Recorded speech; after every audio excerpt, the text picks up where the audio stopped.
I'm going to end on this section. What in Christ's name do they have people worshiping?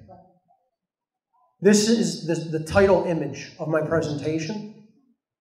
That's supposed to be a depiction of Jesus descending into the underworld before he was resurrected. Now, if you just saw that, just look at that and just tell me what that looks like, first of all. What does it look like?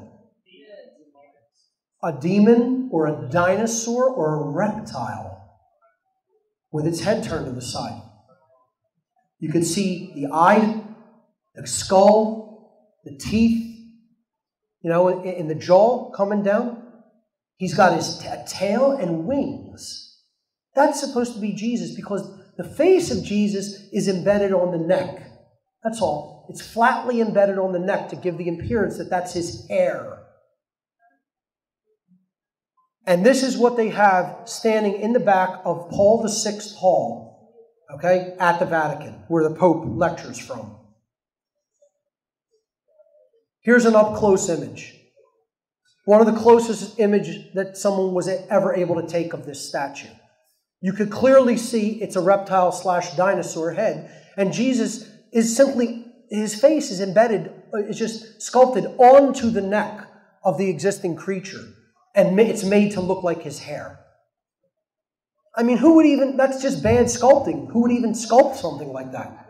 Not only is it horrific aesthetically, it's like you can't even sculpt the human form properly because they're not trying to.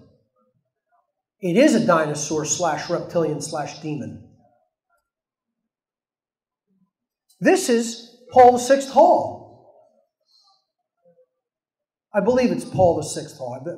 It's all the 4th or 6th. I think it's Paul VI Hall. If someone can look that up and correct me.